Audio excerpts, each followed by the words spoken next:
Hello everybody, good evening to all of you and welcome to eSerl. This is Dr. Shivani Bhargava. नई series की शुरुआत एक बहुत अच्छे तरीके से हमें करनी है। इस पर्टिकुलर सीरीज में फिजिक्स, केमिस्ट्री, बायोलॉजी सब कुछ सॉर्टेड मिलने वाला है। तो सबसे पहले सीरीज की शुरुआत में सबसे इंपॉर्टेंट चैप्टर अगर मैं वेटेज वाइज देखूं तो सबसे पहले पायदान पर आता है आपका जेनेटिक्स एंड इकोलॉजी।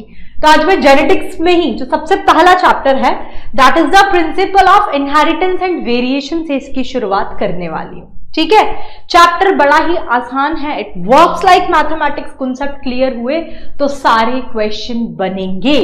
और इस पर्टिकुलर चैप्टर में भी अधिकतर बच्चों को जहां दिक्कत आती है वो है पेडिग्री एनालिसिस में प्रॉब्लम आती है, हार्डी-वेनबर्ग में प्रॉब्लम आती है। लेकिन from today onwards I will make it sure कि पेडिग्री के क्वेश्चन भी चुटकियों में सॉल्व होंगे, हार्डी-वेनबर्ग भी सॉल्व होगा।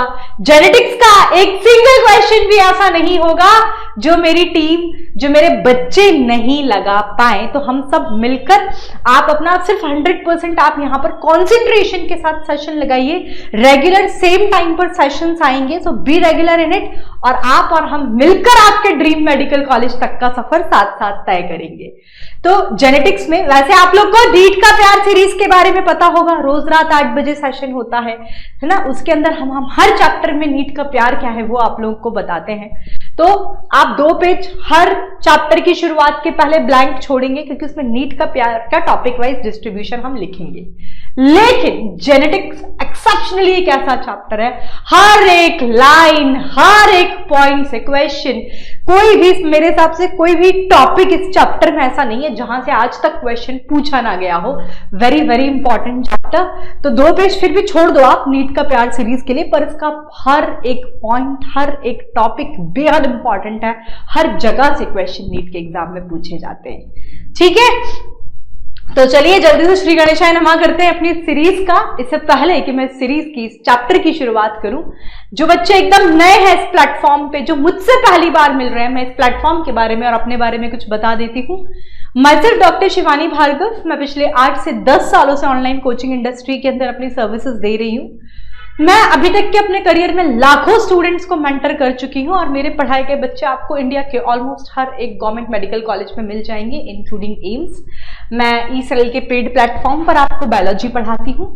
This is my official Telegram channel, यहाँ पे जो मैं हैंड रिटन नोट्स दूंगी आपको, वैसे आपको खुद ने भी बनाने हैं, बट बाई चांस कभी कोई मिस हो जाए तो इस टेलीग्राम पर t.me/Dr. शिवानी मेरे हैंड रिटन नोट्स का PDF आपको मिलेगा। Question bank, DPP, study material, मेरे बारे में सारे अपडेट्स, कब कौन सा सेशन का, सब कुछ यहाँ पर मिलेगा। वन स्टॉप सोल्यूशन है ये। प्लस ये आपके हमारे कॉन्वर्सेशन का एक जरिया है। यहाँ पर मैं रोज कुछ ना कुछ शेयर करती हूँ और उसके नीचे कमेंट का ऑप्शन आता है, वो मैं पढ़ती हूँ। ठीक है, तो ये आपके हमारे कॉन्वर्सेशन का भी एक जरिया है, बिल्कुल फ्री ऑफ कॉस्ट है। तो तुरंत टेलीग्राम चैनल ज्वाइन करें मेरा।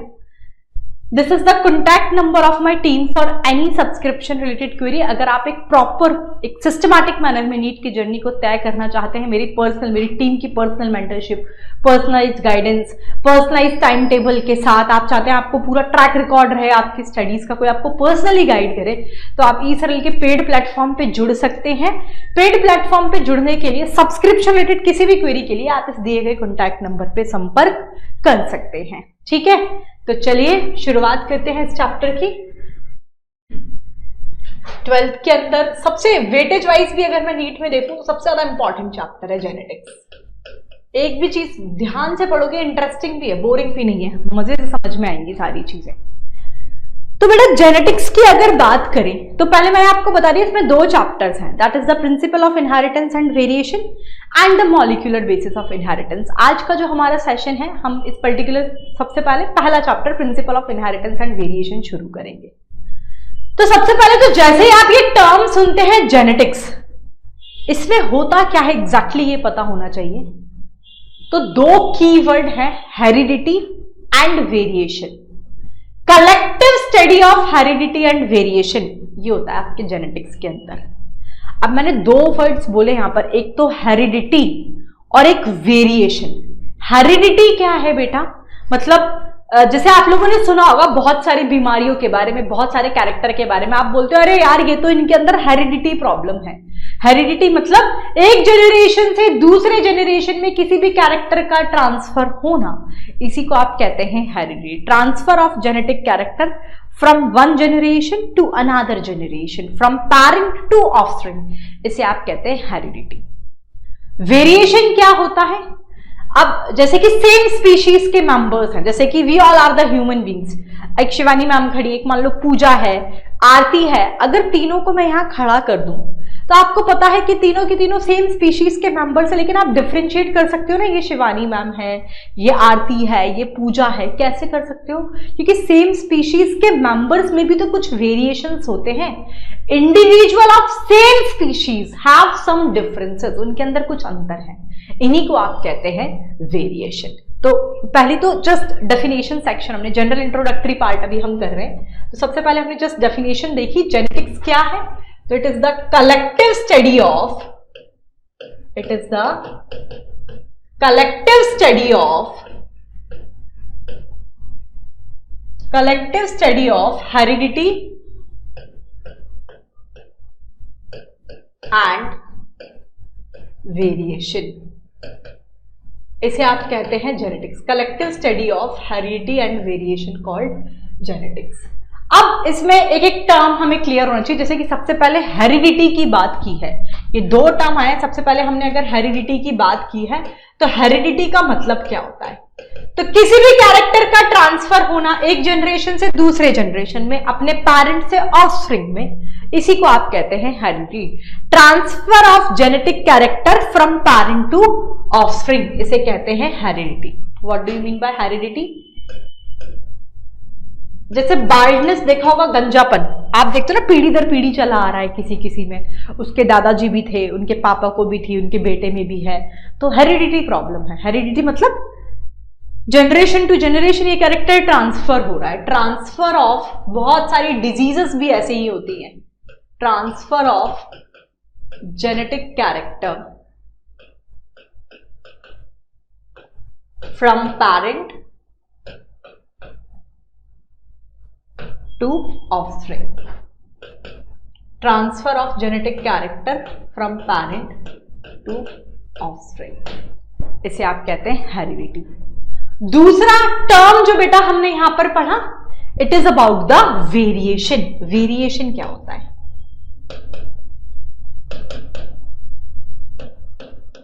वेरिएशन की बात करें, नाम से ही वेरिएशन मतलब सेम स्पीशीज के मेंबर्स में भी कुछ डिफरेंसेस होते हैं।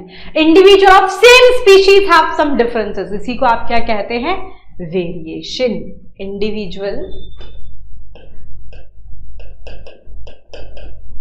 Individual of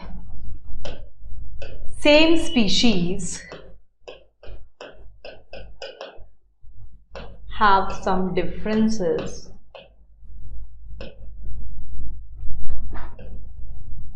individual of same species have some differences, इन्हीं को आप कहते हैं कॉल्ड वेरिएशन। अच्छा बेटा, अब इसमें वो ये चीज कह रहा है कि अगर मैं वेरिएशन की भी बात करूं, don't worry, NCERT word to word decode करूंगी, बट एटलीस्ट मुझे एक दो सेशंस ले लेने दो। NCERT word to word decode मिलेगा, so don't be panic about that, ठीक है। नेक्स्ट बेटा, वेरिएशन क्या है ये देख लेना। अब वो ये कह रहा है कि मैं वेरिएशन की भी अगर बात करूं ना, तो ये दो टाइप के होते हैं। मैं अगर वेरिएशन की भी बात करूं तो इसके दो टाइप हैं।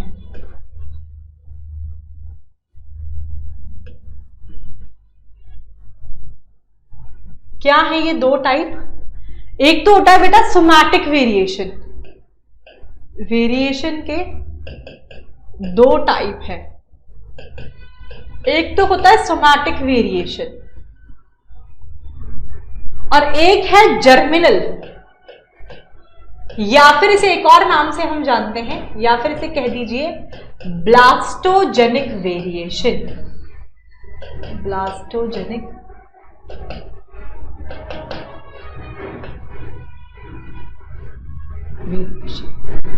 वेरिएशन की बात की हमने, तो हमने कहा भाई वेरिएशन की भी दो टाइप है, एक है सोमैटिक वेरिएशन, एक है जर्मिनल या फिर कह दीजिए ब्लास्टोजेनिक वेरिएशन।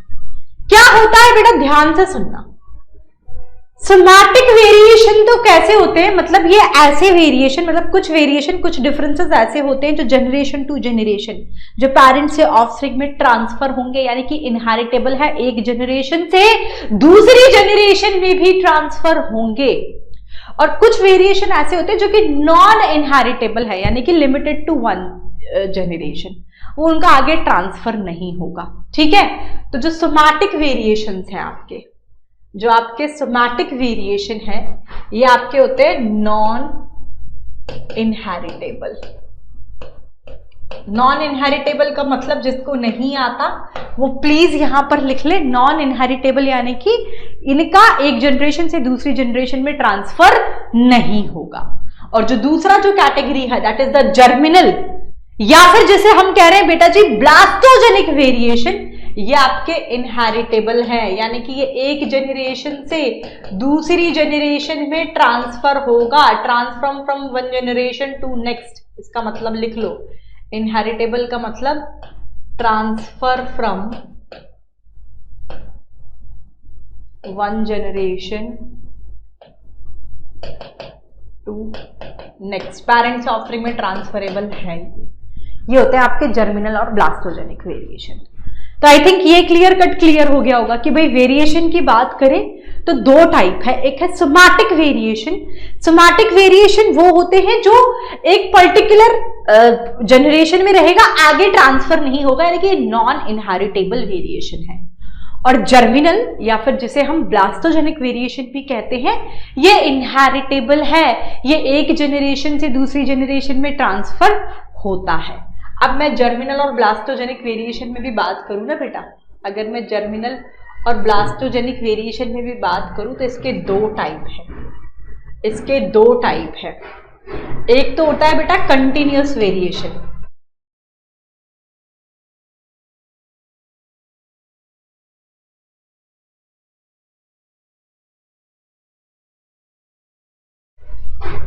यहां तक क्लियर है ना, समझ में आ रही है चीजें? हाँ, तो जर्मिनल और ब्लास्टोजेनिक वेरिएशन में एक तो है कंटिन्यूअस वेरिएशन, एक है आपका दूसरा जो टाइप है इसके अंदर, this is the discontinuous variation.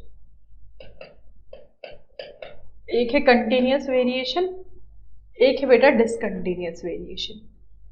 अब जो कंटिन्यूअस वेरिएशन, डिसकंटिन्यूअस वेरिएशन का मतलब क्या? कंटिन्यूअस वेरिएशन मतलब कंटिन्यूअसली, मतलब हर जनरेशन, कोई स्किप ऑफ जनरेशन, कोई गैप ऑफ जनरेशन नहीं है, जनरेशन टू जनरेशन ये कैरेक्टर ट्रांसफर हो रहा है। डिसकंटिन्यूअस मतलब स्किप ऑफ जनरेशन है, मान लीजिए ग्रैंडफादर में था, फादर में नहीं है, पर उसके ग्रैंडसन में है, तो स्किप ऑफ जनरेशन है, this is the discontinuous variation. ठीक है, तो जो कंटिन्यूअस वेरिएशन है इनका कारण होता है, कंटिन्यूअस वेरिएशन का कारण है crossing over, it is due to crossing over.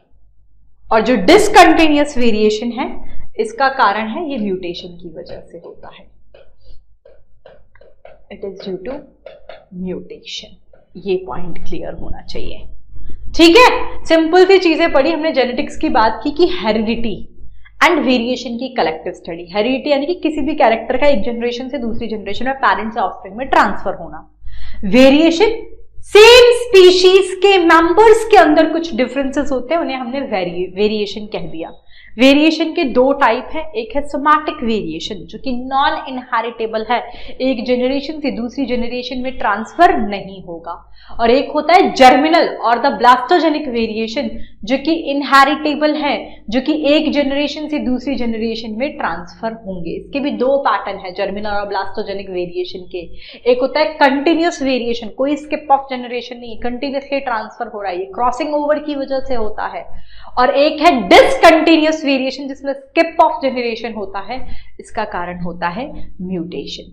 ये हमने डिस्कस कर लिया। इससे पहले मैं मेंडलिज्म डिस्कस करूं बेटा, अभी मैं आपके साथ 4 से 5 साइंटिस्ट के नाम बताऊंगी, जॉर्ज मेंडल के बारे में, बैटसन साहब के बारे में, मॉर्गन सर के बारे में, गैरेट सर के बारे में, 4 साइंटिस्ट के नाम, और ये चारों के चारों इंपॉर्टेंट हैं, it should be on your finger tips.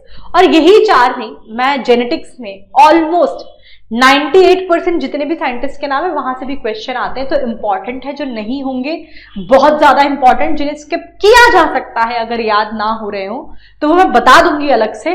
Otherwise मैं जितने भी साइंटिस्ट के नाम बोलूंगी यहां पर इंपॉर्टेंट है, सारे याद रखने हैं। अदरवाइज हर चैप्टर में तो हम क्या करते हैं, जो याद रखने होते हैं उनको मैं स्पेसिफिकली हाईलाइट करती हूँ, बाकी स्किप किए जा सकते हैं। जेनेटिक्स में जो स्किप किया जा सकता है सिर्फ मैं उनके बारे में बताऊंगी, बाकी सारे याद रखने ही रखने हैं।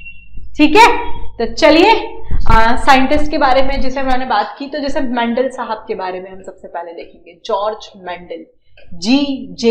मेंडल, इनके बारे में बात करें, मेंडल साहब के बारे में, तो इन्हें आप फादर ऑफ जेनेटिक्स के नाम से जानते हैं।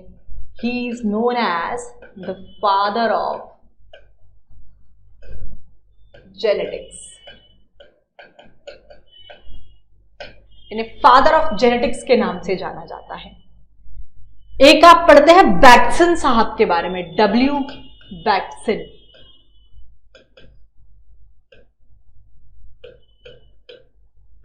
W. बैटसन, इन्हें फादर ऑफ मॉडर्न जेनेटिक्स कहते हैं।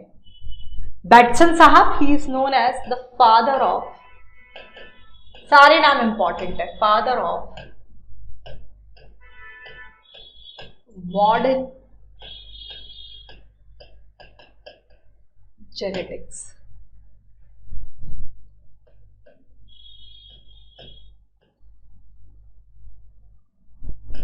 फादर ऑफ जेनेटिक्स मेंडल साहब। ठीक है, फिर एक नाम आप पढ़ते हैं मॉर्गन सर के बारे में।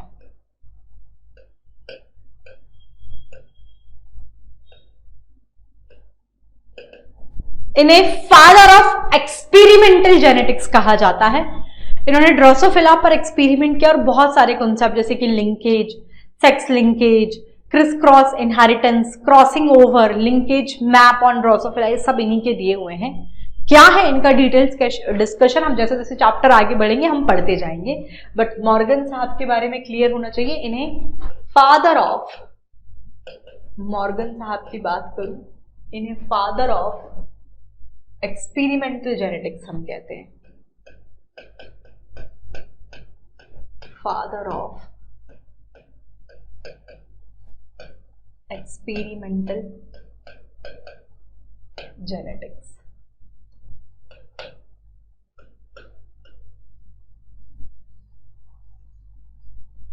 ठीक है, एज आई टोल्ड यू, इन्होंने ड्रोसोफिला के ऊपर एक्सपेरिमेंट किया था कि experiments on Drosophila and gave the concept। मैं जितने भी कॉन्सेप्ट के नाम बताऊंगी डिटेल डिस्कशन चैप्टर में आगे करेंगे, अभी सिर्फ नाम देख लो। And give the concept like linkage इनका दिया हुआ है, लिंकेज डिटेल पढ़ेंगे इसे हम, सेक्स लिंकेज डिटेल डिस्कशन है इन सबका,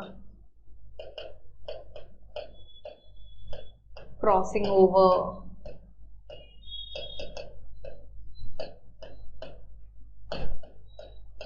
क्रिस क्रॉस इनहेरिटेंस,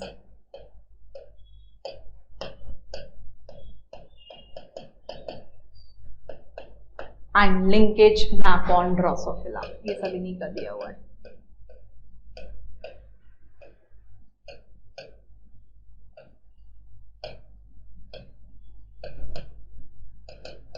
ठीक है, इन्हें हम कहते हैं father of experimental genetics, Morgan साहब को। Father of genetics Mendel sir, father of modern genetics Bateson sir, father of experimental genetics इन्हें मॉर्गन साहब को कहा, और एक है गैरेट सर, इन्हें father of human genetics and biochemical genetics कहा जाता है, ए Garrett.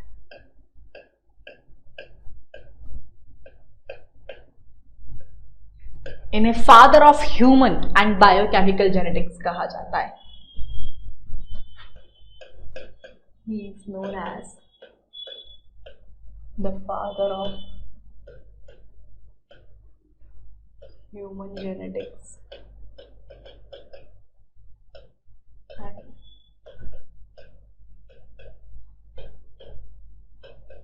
Biochemical genetics.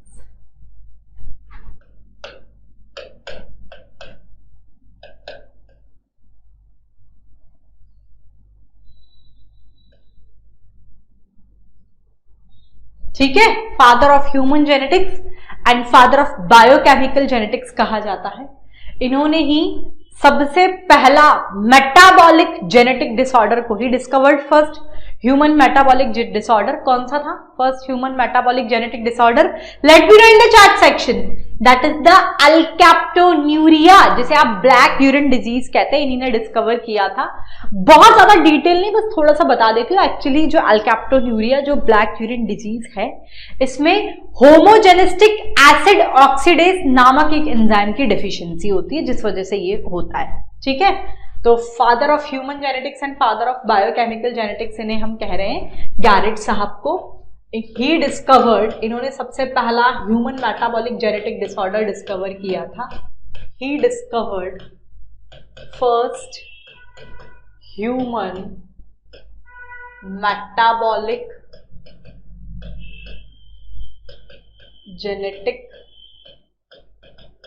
disorder, that is alkaptonuria, black urine disease, that is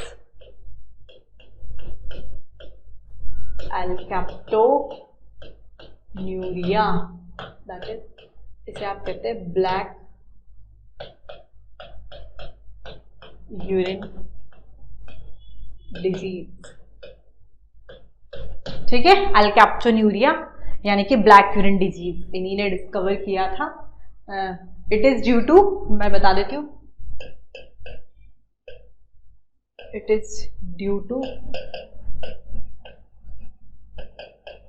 deficiency of homogentisic acid oxidase नामक एंजाइम की डेफिशिएंसी की वजह से होता है। Homogentisic acid oxidase enzyme. इन्होंने one mutant gene, one metabolic block का कॉन्सेप्ट भी इन्हीं ने दिया हुआ है, ये भी लिख लो। He also give the concept of, Garrod साहब ने, he also give the concept of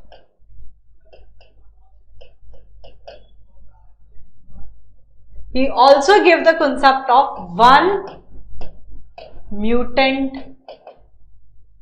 gene, one metabolic block.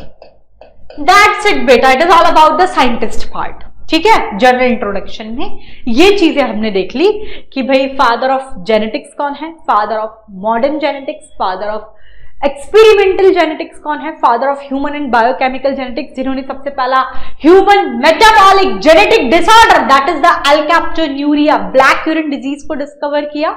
इस डिजीज में एक्चुअली क्या होता है, होमोजेनिस्टिक एसिड ऑक्सीडेज नामक एंजाइम की डेफिशिएंसी से ये होता है, तो ये इन्हीं ने डिस्कवर किया था, इन्होंने सबसे पहले देखा। ये तमाम चीजें हम डिस्कस कर चुके हैं। नेक्स्ट टॉपिक जो है यहाँ पर, ये जनरल इंट्रोडक्शन हमने देखा है अभी। Next we will have a conversation regarding the Mendelism. मैं NCERT word to word decode करूंगी मैंडलिज्म बड़े ही आसान तरीके से, लेकिन मैं आपको पढ़ाऊंगी। इसमें जो इंपॉर्टेंट डेट्स है ना, वो मैं आपको पहले वर्बली बता देती हूँ, then we will have a writing section. ये डेट्स याद रखनी है बेटा, जेनेटिक्स में इंपॉर्टेंट है ये। तो सबसे पहले तो मेंडल साहब के बारे में ही पढ़ रहे हैं हम, क्योंकि फादर ऑफ जेनेटिक्स है ना, जेनेटिक्स पढ़ रहे थे, इनके बारे में थोड़ा सा जानेंगे हम। जेनेटिक मेंडल साहब की बात करें, पहले मैं वर्बली डिक्टेट कर देती हूँ, then we will have a writing section. Mendel साहब की बात करें तो इनका जन्म 22 जुलाई 1822 में, 22 जुलाई 1822 को ऑस्ट्रिया के अंदर हुआ था। ऑस्ट्रिया में कौन सी जगह थी, it's not need to learn up memorise that thing. इतना भी चलेगा कि 22 जुलाई 1822 को ऑस्ट्रिया के अंदर इनका जन्म हुआ। मैंडल साहब का जो फेमस एक्सपेरिमेंट है, ठीक है, that is the hybridisation experiment on pea plant pisum sativum पर किया था। इन्होंने अपने उस काम की शुरुआत 1856-57 में लगभग इन्होंने अपने काम की शुरुआत की और ये लगभग 1863 तक इनका ये काम चलता रहा। और इस वर्क का, इस एक्सपेरिमेंट का जो रिजल्ट था, इसको इन्होंने पब्लिश किया 1865 के अंदर। कुछ बुक्स 1866 भी कहती है, बट हम अकॉर्डिंग टू एनसीईआरटी चलेंगे, ठीक है। तो 1865 में इन्होंने अपना काम पब्लिश कर दिया। तो इंपॉर्टेंट डेट्स क्या क्या हुई मैं आपको लिख देती जाती हूँ। इंपॉर्टेंट डेट्स क्या क्या हुई, मैंडल साहब का एक तो ये इंपॉर्टेंट डेट है, मैंडल साहब का birth, date of birth important है। कब हुआ था, 22 जुलाई 1822 को ऑस्ट्रिया के अंदर हुआ। जगह का नाम याद रखना जरूरी है। 22 जुलाई 1822 में ऑस्ट्रिया के अंदर इनका जन्म हुआ। 1856-57 के अंदर इन्होंने लगभग, इन 1856-57 he started, 56-57 के अंदर इन्होंने क्या किया, इन 1856-57 में he started his historic experiment of hybridization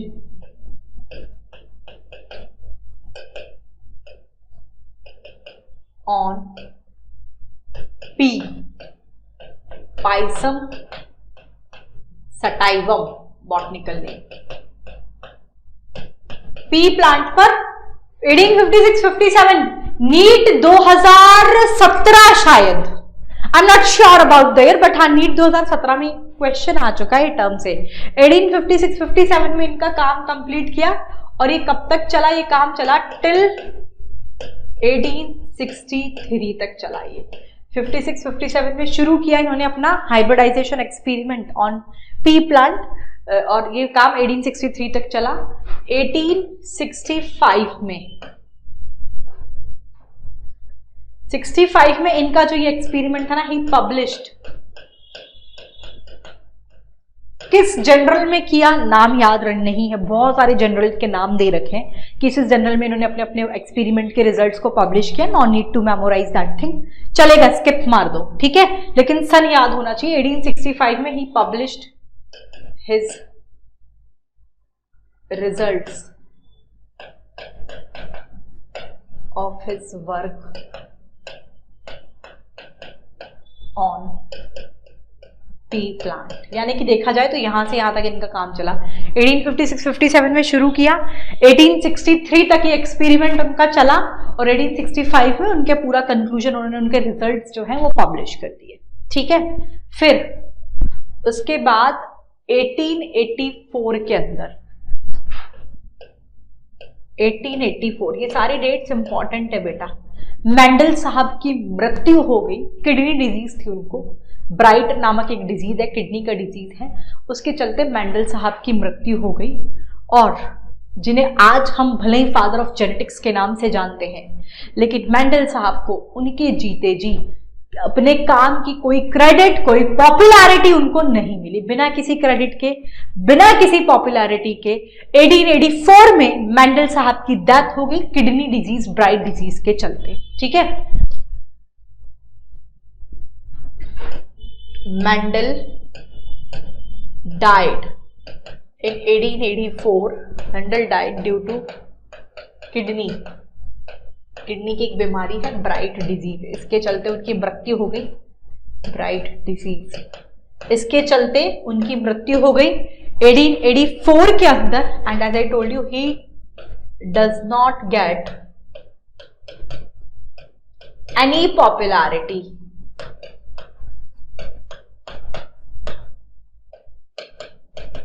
for his work till his death. उनके मरने तक भी, उनके जीते जी, मतलब उनको अपने काम के लिए कोई without getting any popularity, does not get any popularity for his work, without getting any popularity for his work Mendel की मृत्यु किडनी डिजीज के चलते सन 1884 में हो गई। मेंडल साहब की मृत्यु हुई 1884 में, फिर 1900 के अंदर, यानी कि मेंडल साहब के मरने के भी 16 साल बाद, कितना लंबा गैप रहा, मेंडल साहब के मरने के मृत्यु के 16 ईयर बाद 3 साइंटिस्ट अलग अलग जगह से थे। Karl Correns from Germany, Hugo de Vries from Holland and Tschermak, ये मेंडल साहब की ही जन्मभूमि ऑस्ट्रिया से थे। इन 3 साइंटिस्ट ने इंडिपेंडेंटली मेंडल वर्क को रीडिस्कवर किया। पता लगा कि भैया 34 इयर्स पहले कोई बंदा ये कह चुका है, जिसको मरे भी आज 16 साल हो गए, जो आज उन्होंने पता किया। तो मतलब कितनी बड़ी चीज थी। देखो, मेंडल सर की मृत्यु हो गई 1884 में, after 16 years of his death, Mendel साहब के मरने के 16 साल बाद, आफ्टर, ये थोड़ा सा मेंडलिज्म हिस्ट्री सेक्शन है, बोरिंग लग सकता है पर करना है। नेक्स्ट सेशन बड़े मजेदार होने वाले, monohybrid cross, dihybrid cross, blood groups, ये सब पढ़ेंगे, बट इसको भी करना है, बोरिंग तरीके से लेना नहीं है, बिकॉज इंपॉर्टेंट है, क्वेश्चन आते हैं बेटा, ठीक है। After 16 years of his death, 16 साल बाद, यानी कि इन 1900 के अंदर, मेंडल्स वर्क, मेंडल साहब का जो काम था, इसे रीडिस्कवर किया गया। Mendel's work rediscovered by 3 scientist independently. इनने भी अलग अलग काम किया था, एक साथ नहीं किया था। क्या नाम था उनका?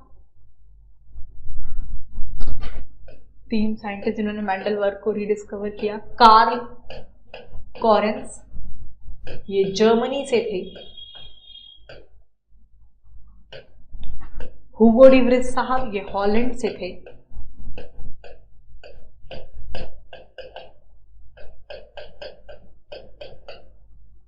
और एक शेमाक सर थे, ये मेंडल साहब की ही जन्मभूमि, ये मेंडल साहब की ही जन्मभूमि ऑस्ट्रिया से थे।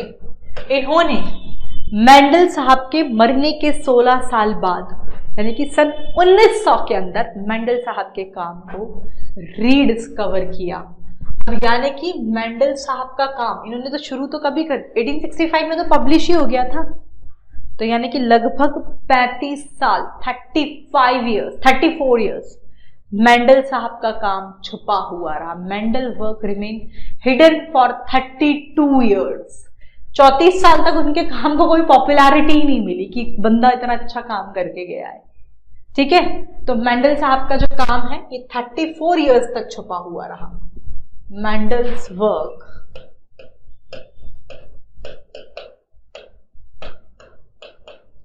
Remain hidden for 34 years. क्या क्या कारण थे कि इतने समय तक मेंडल साहब को कोई, उनके काम को किसी ने पहचाना ही नहीं कि बंदा इतना बढ़िया काम करके गया? क्या कारण था कि उनका काम 34 सालों तक छुपा हुआ रहा? तो पहले सुन लो, फिर हम लिखेंगे।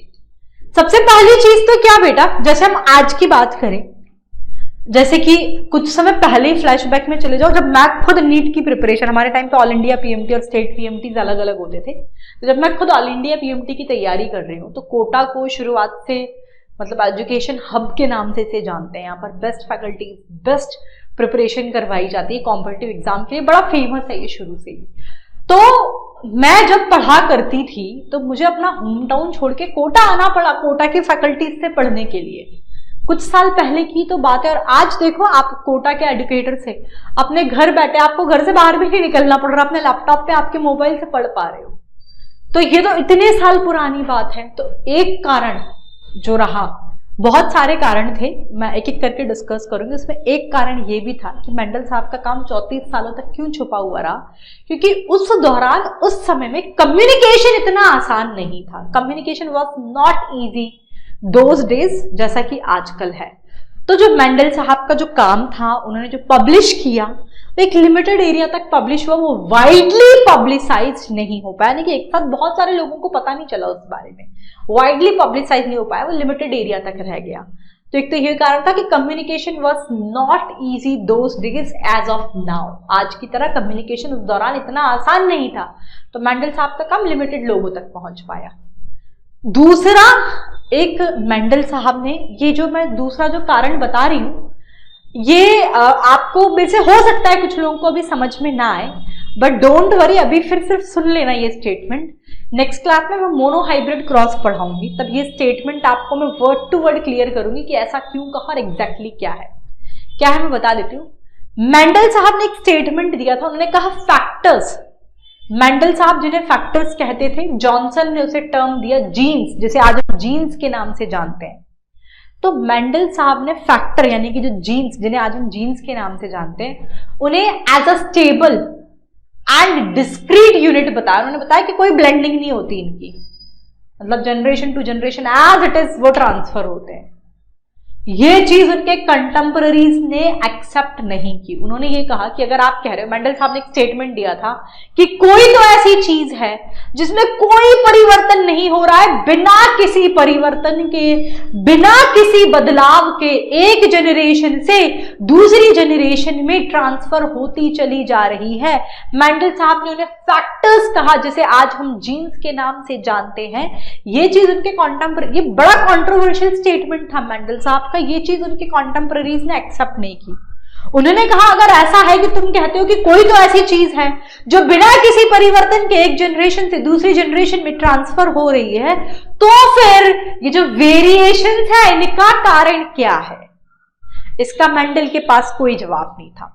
दूसरी चीज उन्होंने कहा, चलो अगर आप इसका जवाब नहीं दे सकते कि भाई अगर आपने तो कह दिया कि किसी चीज में कोई बदलाव ही नहीं हो रहा है, वो जनरेशन टू जनरेशन आ रही है, तो वेरिएशंस का कारण क्या है? अगर आप इसका आंसर नहीं दे सकते तो एटलीस्ट जो आप कह रहे हो ऐसी कोई चीज एग्जिस्ट करती है, उसका फिजिकल प्रूफ हमें दे दीजिए। मेंडल साहब वो भी नहीं दे पाए। तो ये मेंडल साहब का बहुत ही कंट्रोवर्शियल स्टेटमेंट रहा। ये एक बहुत बड़ा कारण रहा कि मेंडल साहब का काम 34 इयर्स तक छुपा रहा।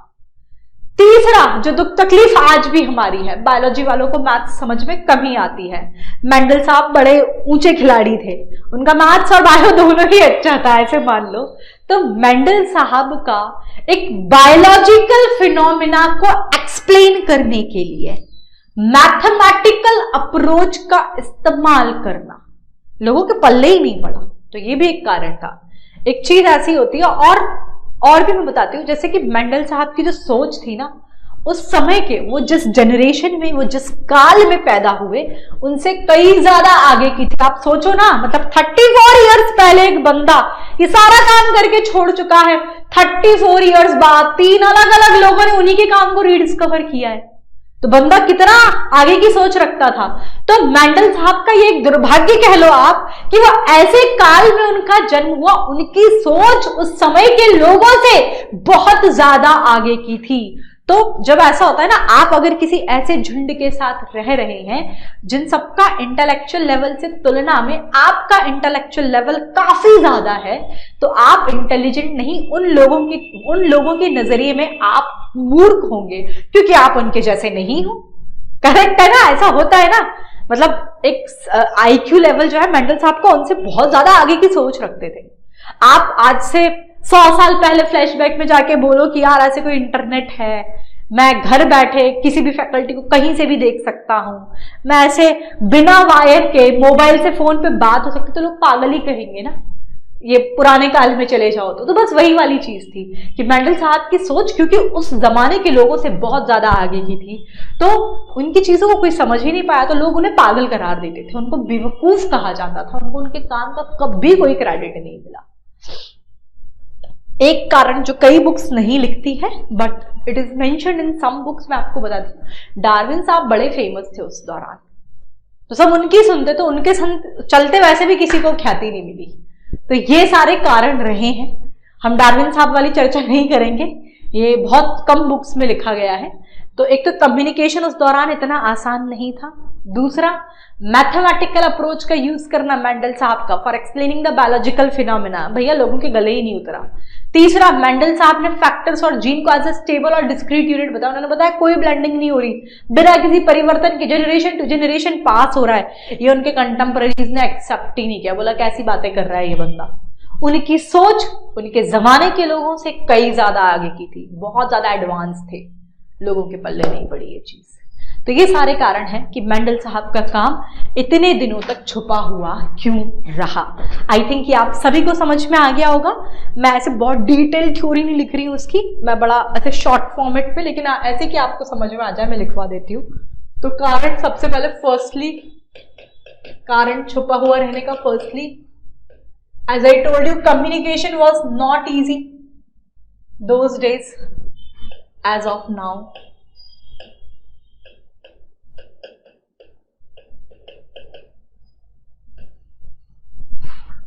कम्युनिकेशन जो है वो इतना आसान नहीं था ना, communication was not easy those days. इससे क्या फर्क पड़ा मैंने आपको बता दिया, मैं लिख नहीं रही कि तो उनका काम ना वाइडली पब्लिसाइज्ड नहीं हो पाया, कुछ लिमिटेड जगहों तक ही पहुंच पाया। जिसको लिखना हो वो लिख लेना, ठीक है। दूसरा कारण,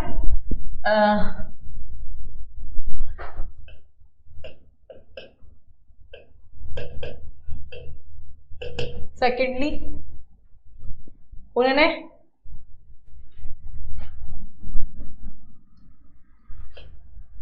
he considered,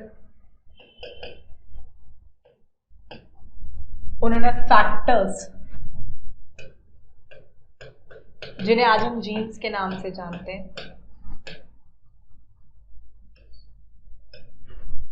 as stable and discrete unit माना।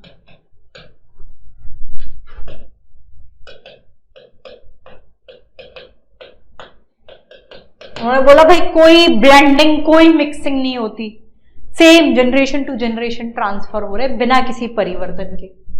Was not accepted by his contemporaries, ये एक्सप्लेन, ये माना नहीं भाई उनके साथ सिंह, was not accepted by his. मैं सब ये एनसीईआरटी से डिकोड कर दूंगी, मैं अपने फॉर्मेट में पहले लिखवा रही हूँ आपको, ठीक है। Was not accepted by his contemporaries. उन्होंने कहा अगर ऐसा है तो कोई फिजिकल प्रूफ दे दो, या तो इसका, या फिर ये बता दो कि फिर वेरिएशन का कारण क्या है। दोनों का जवाब मेंडल साहब के पास नहीं था। तीसरा,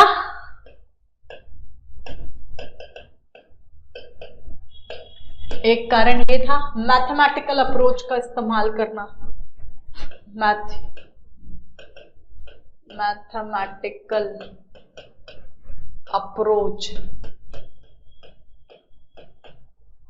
for explaining the biological phenomena. गले नहीं उतरा लोगों के, for explaining the biological phenomena. ये लोगों के समझ में नहीं पड़ा कि कैसी बातें कर रहे हैं, ये मैथमेटिकल अप्रोच का इस्तेमाल कर रहे हैं बायोलॉजिकल फिनोमिना को एक्सप्लेन करने के लिए। तो ये कुछ कारण रहे कि मेंडल साहब का काम इतने सालों तक छुपा रहा। वैसे बुक्स नहीं कहती, पर मैंने आपको बताया कि उनकी सोच कई ज्यादा आगे की थी, और वो डार्विन साहब, ये भी एक कारण था, but not mentioned in many of the books. तो हम ये 3 ही लिख रहे हैं, ठीक है। ठीक है, उनका काम 34 सालों तक छुपा हुआ जरूर रहा, लेकिन आज उन्हें हम जानते तो फादर ऑफ जेनेटिक्स के नाम से ही हैं। तो क्या कारण था मेंडल साहब की सक्सेस का? रीजन, मेंडल साहब की सक्सेस का कारण क्या रहा?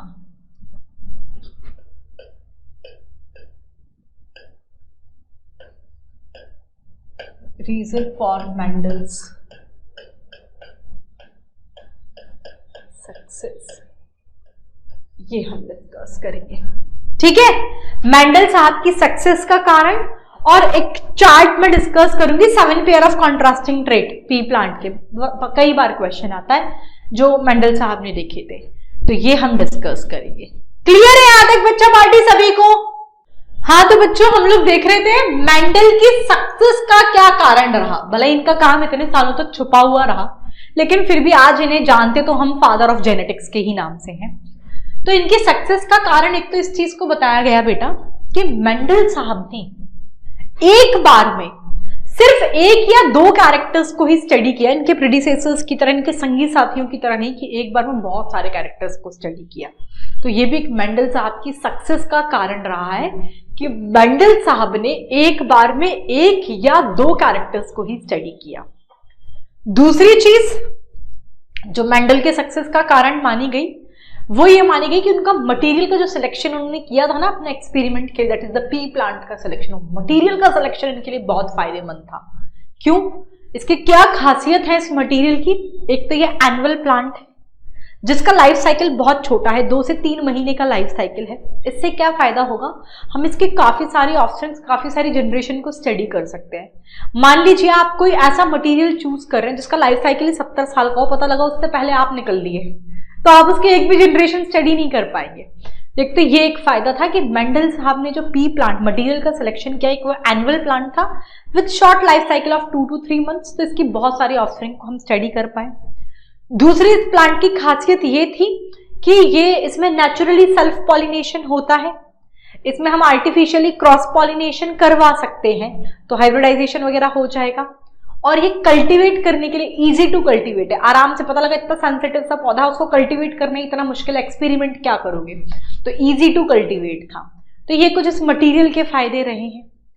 तीसरा ही इन्होंने, अच्छा इनके मरने के 34 ईयर्स बाद लेकिन हमें पता तो लगा ना कि किसी बंदे ने इतने साल पहले ये काम कर लिया है, तो इन्होंने अपने जितने भी काम थे उसके सारे स्टैटिकल रिकॉर्ड्स मेंटेन किए, ये भी इनकी सक्सेस का एक कारण था। And last but not the least, he quantitatively analyzed the inheritance of qualitative character। तो ये मेंडल साहब की सक्सेस का कारण रहा है। ठीक है, क्या क्या बात की मेंडल साहब की सक्सेस के कारण की अगर हम बात करें तो सबसे पहले हमने बात की कि इन्होंने एक बार में एक या दो कैरेक्टर्स को ही स्टडी किया, अपने प्रेडिसेसर्स की तरह एक साथ बहुत सारे कैरेक्टर्स को स्टडी नहीं किया, तो ये फायदेमंद रहा। He studied only 1 or 2 character at a time, only 1 or एक या ज्यादा से ज्यादा 2, बस, इससे ज्यादा नहीं। he studied only 1 or 2 character at a time, unlike his predecessors।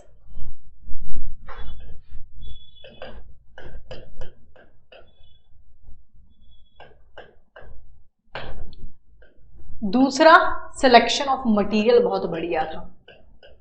Selection of material, इसके क्या फायदे थे मटेरियल सिलेक्शन के, तो हमने बात की पी प्लांट जो है एनुअल प्लांट है जिसका लाइफ साइकिल बहुत छोटा है, तो आप इसकी कई सारी ऑफरिंग एक साथ स्टडी कर सकते हैं। P plant is an annual plant with short life cycle, with short life cycle of 2 to 3 months, so many offerings can be studied। हम काफी सारी generations इसकी स्टडी कर सकते हैं। many offerings can be studied।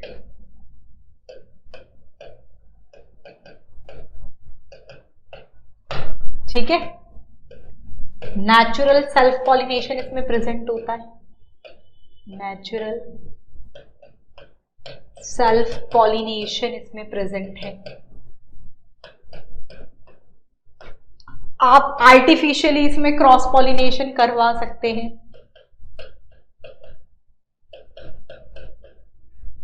So hybridisation possible है, artificial cross pollination can made, और easy to cultivate है। ये सब मटेरियल के फायदे हैं, इजी टू कल्टीवेट। अच्छा, एक और फायदा वो लिखना बताना भूल गई मैं, लिख देते हैं। बहुत सारे कॉन्ट्रास्टिंग ट्रेड्स भी तो है इसके, ये भी एक फायदा था मटेरियल के। It has many contrasting traits, it has many contrasting, कितने contrasting traits? 7 pair of contrasting traits Mendel साहब ने स्टडी किए थे पी प्लांट के। कौन कौन से है उसमें, डोमिनेंट कौन सा है, रिसेसिव कौन सा है, नंबर ऑफ किस नंबर ऑफ क्रोमोसोम पर प्रेजेंट है, इंपॉर्टेंट है क्वेश्चन, मान के चलो वहां से भी आता ही आता है, तो ये हम डिस्कस कर लेंगे। It has many contrasting trait. Genetics में अभी तक मैंने पढ़ाया कोई भी एक ऐसी लाइन नहीं है जहां से क्वेश्चन ना आया हो, और जेनेटिक्स का फ्रीक्वेंसी चलता भी कुछ इसी तरीके से है। सो आप इसे सारी चीजें ही पढ़नी है इसमें, ठीक है। It has many contrasting traits. ये सब मटेरियल सिलेक्शन के फायदे थे। तीसरा, ही क्वांटिटेटिवली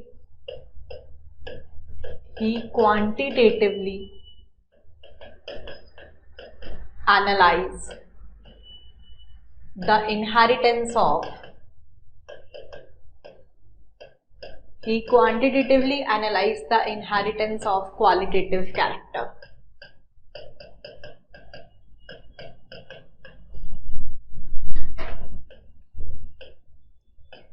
ये एक फायदा रहा है। दूसरा, इन्होंने स्टैटिकल रिकॉर्ड्स मेंटेन किए थे ना, he maintained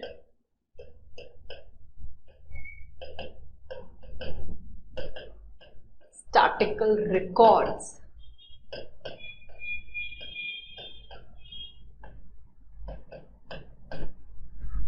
of all his work. ये फायदा रहा है मेंडल साहब के।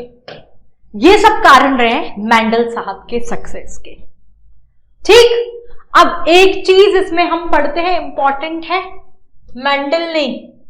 Mendel selected 7 pair of contrasting traits. कौन कौन से थे वो इंपॉर्टेंट है। Mendel selected 7 pair of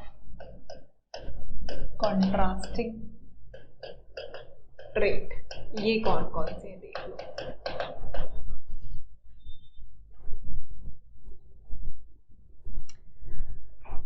Mendel के जो 7 पेयर ऑफ कंट्रास्टिंग ट्रेट थे, एक तो था लेंथ ऑफ प्लांट,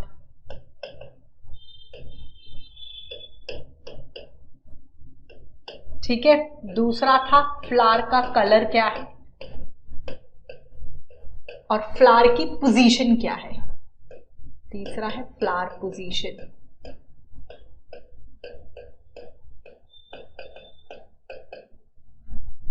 फिर पॉड का कलर।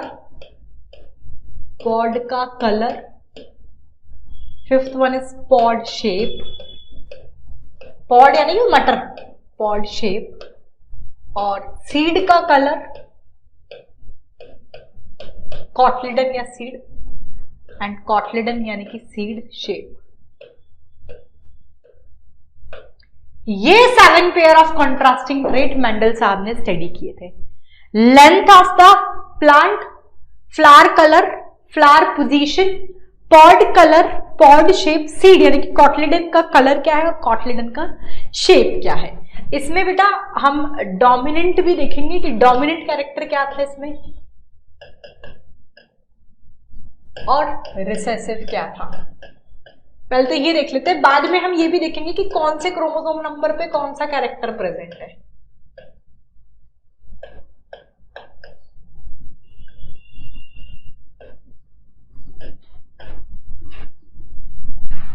लेंथ ऑफ प्लांट की अगर मैं बात करूं, लेंथ ऑफ प्लांट की अगर बात की जाए तो टॉल तो डोमिनेंट कैरेक्टर हो गया, ड्वार्फ रिसेसिव हो गया।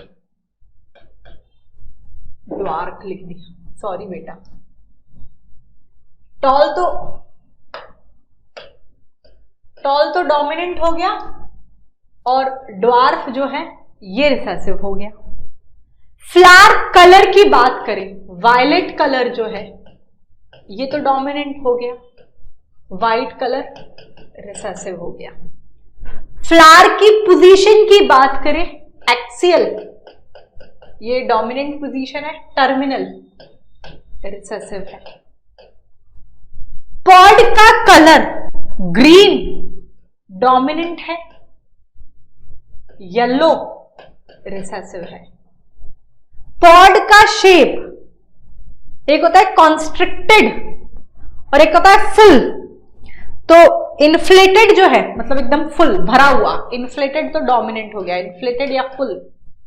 और कॉन्स्ट्रिक्टेड ऐसे चिपका हुआ, ये इसका रिसेसिव हो गया, कॉन्स्ट्रिक्टेड। सीड कलर में येलो डोमिनेंट है, ग्रीन रिसेसिव। कैसे क्या याद करना समझाऊंगी, चिंता मत करो। सीड शेप में राउंड डोमिनेंट है और रिंकल्ड जो है ये रिसेसिव वन है। देखो बेटा क्वेश्चन कैसे आता है। पहली चीज तो कई बार तो सिर्फ नाम से ही आ जाता है कि कौन से थे 7 पेयर ऑफ कंट्रास्टिंग ट्रेट या कौन सा इनमें से नहीं है। तो नाम पता होना चाहिए कि length of the plant, flower colour है, फ्लावर पोजीशन है, सीड कलर है, सीड शेप है, और पॉड कलर है और पॉड शेप है। फिर ये भी आता है कि इसमें डोमिनेंट कौन सा है और रिसेसिव कौन सा इंपॉर्टेंट है। तो फ्लावर कलर टॉल और ड्वार्फ हो गया। फ्लावर कलर में बात करें तो वायलेट डोमिनेंट हो गया, वाइट रिसेसिव हो गया। फ्लावर पोजीशन की बात करें तो एक्सियल डोमिनेंट हो गया, टर्मिनल रिसेसिव हो गया। ठीक है, अब आप ये देखो पॉड कलर और सीड कलर में ये थोड़ा कंफ्यूजिंग हो सकता है मेरे किसी बच्चे के लिए। पॉड कलर मैंने ग्रीन डोमिनेंट बोला है और इसमें सीड कलर येलो डोमिनेंट है, मतलब उल्टा है पॉड कलर और सीड कलर। हम कोई गड़बड़ ना करें, वैसे तो अधिकतर बच्चों को याद होगा, बट जिसको नहीं याद है हम कोई गड़बड़ ना करें, इसके लिए हमें क्या करना है, आप ऐसे याद रखना कि पॉड कलर बोल रहा है। पॉड यानी कि मटर। मटर कैसी खानी पसंद करते हो आप, हरी भरी या येलो जो सूखी हो जाती है, हरी भरी खाना पसंद करते हो तो pod colour Hari, green is the dominant one, opposite होगा येलो रिसेसिव। और सीड कलर जो है इसका उल्टा चलता है, यानी कि अगर इसमें ग्रीन डोमिनेंट है तो इसमें येलो डोमिनेंट होगा, ऐसे याद कर लेना। Pod shape inflated constricted, seed shape round wrinkled, ये याद रहेगा। अब ये जो 7 पेयर ऑफ कॉन्ट्रास्टिंग ट्रेट है ये 4 क्रोमोसोम पर प्रेजेंट है। Chromosome number 1, chromosome number 4, chromosome number 5 और क्रोमोसोम नंबर 7। क्रोमोसोम नंबर 1 पे 2 कैरेक्टर है, क्रोमोसोम नंबर 4 पे 3 कैरेक्टर है, तो 3 2 5 हो गए, तो एक प्रेजेंट है क्रोमोसोम नंबर 5 और क्रोमोसोम नंबर 7 पर। ठीक है, क्रोमोसोम नंबर 1 पर 2 कैरेक्टर प्रेजेंट है, एक तो कॉटिलेडन का कलर और कलर ऑफ फ्लावर, सीड का colour and colour of flower, ये क्रोमोसोम नंबर 1 पर, फर्स्ट क्रोमोसोम, और एक सीड का कलर ये फर्स्ट क्रोमोसोम पर प्रेजेंट है। याद होने कौन सा किस पे प्रेजेंट है नहीं याद होगा तो काम चल जाएगा, बट कर लेना याद। पर ये याद होना चाहिए 4 क्रोमोसोम पर 7 कैरेक्टर प्रेजेंट है, chromosome number 1, chromosome number 4, chromosome number 5 and chromosome number 7। Chromosome number 1 पे 2 कैरेक्टर है, क्रोमोसोम नंबर 4 पे 3 कैरेक्टर है, क्रोमोसोम नंबर 5 पर 1 कैरेक्टर है और क्रोमोसोम नंबर 7 पर 1 कैरेक्टर है। तो length of the plant, flower position and shape of the pod, length of the plant, flower position and shape of the pod, ये chromosome number 4 पर है, 4th क्रोमोसोम पर। As I told you chromosome number 4 पर 2 3 है,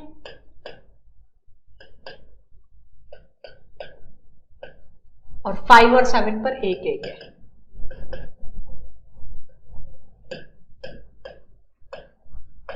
वैसे अधिकतर जो question पूछा गया है वो कौन किस पे से नहीं, किस पर कितने हैं इससे ही पूछा गया है।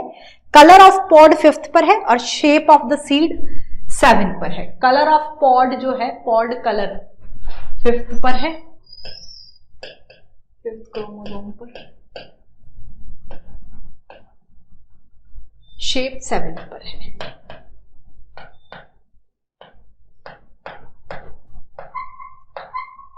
ठीक है, ये याद हो जाए तो बहुत अच्छी बात है, अदरवाइज इसमें तो कोई दोहराई नहीं, सातों नाम याद होने चाहिए, इसमें भी कोई चक्कर नहीं, डोमिनेंट रिसेसिव याद होना चाहिए। बाकी अगर ये एग्जैक्टली कौन किस पे ना याद हो तो एटलीस्ट ये याद रखना 7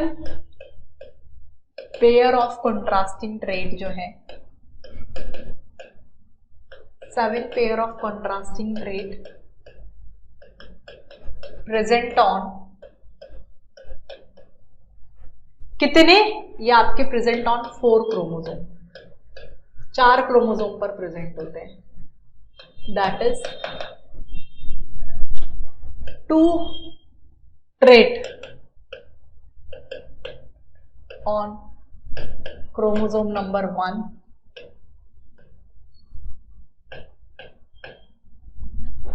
3 pair, 2 pair of contrasting trait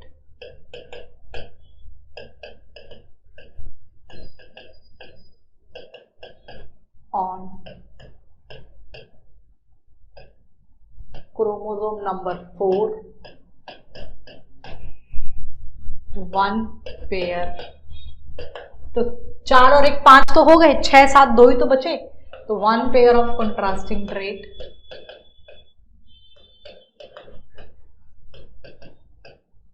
on number 5 और एक ही प्रेजेंट है क्रोमोसोम नंबर 7 पर। ठीक है, तो 1 pair of contrasting trait on chromosome number 5, chromosome number 5 and 1 pair है क्रोमोसोम नंबर 7 पर। तो ये 4 क्रोमोसोम पर 7 pair of 1 pair of contrasting trait. At least ये इंफॉर्मेशन तो याद कर लेना, करनी क्वेश्चन आ रखा है बेटा यहां से, है ना। देखो मैं आपको बता भी देती हूँ क्रोमोसोम नंबर 7, देखो कहां से क्वेश्चन आ रखा है मैं बता दूं, आपको समझ में आ जाएगा कि हाँ मैम नहीं छोड़ना। ये तो जनरल इंट्रोडक्शन है, क्वेश्चन आ रखा है। हर साइंटिस्ट के नाम से क्वेश्चन ऑलरेडी नीट के एग्जाम में पूछा जा चुका है। मैंडलिज्म में 1856 63 से 65 तक काम किया, ये आ चुका है। नीट 2017 में ही आया था latest, I am not sure about the year.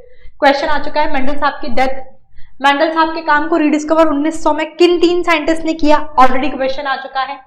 ठीक है, मेंडल साहब के सक्सेस के कारण से क्वेश्चन आ चुका है। मेंडल साहब के 7 पेयर ऑफ कंट्रास्टिंग ट्रेट के नाम से क्वेश्चन आ चुका है। डोमिनेंट कौन सा है, रिसेसिव कौन सा है, क्वेश्चन आ चुका है।